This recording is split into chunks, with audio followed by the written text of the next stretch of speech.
তুমি এরকম পাগলামি কেন করতেছো? আমাকে মানুষজন ফোন দিয়ে পাগল বানায় ফেলতেছে। আমি তো জাস্ট একটু সময় চাইছি তোমার কাছে, তাই না? অস্থির হইতেছো। মোটো অস্থির না, একদম স্থির। তুমি অনেক ওভার রিয়েক্ট করতেছো। আমি তো আসি, আমি তো কোথাও চলে যাচ্ছি না, তাই না? Just give me some time, that's it. সত্যি আছো? তুমি কি সত্যি আছো আমার সাথে? জীবনে প্রথমবার কেন যেন তোমার কথা বিশ্বাস হচ্ছে। ব্যাপারটা বিয়ার্ড না? দেখো রাতুল, রিলেশনশিপে অনেক সময় অনেক খারাপ সময় যায়, ভালো সময় যায় যেমন, তেমনি খারাপ সিচুয়েশন আসে, সেগুলো ঠিক হয়, আবার অনেক সময় ঠিক হয়ও না। তাই বলে তার জীবন কখনো থেমে থাকে না, তাই না? দুইটা মানুষের ভিতর যখন ভালোবাসা থাকে তখন সে রিলেশনটা ম্যাটার করে। ভালোবাসা যদি না থাকে ম্যাটার করে না। তুমি জানো আমি তোমাকে ভালোবাসি, তারপরও তুমি আমাকে ভালোবাসার নাটক করে যাচ্ছ।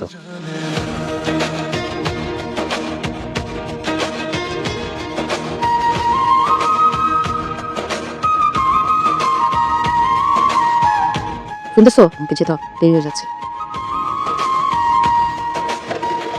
তুমি কি আমাকে ভালোবাসো?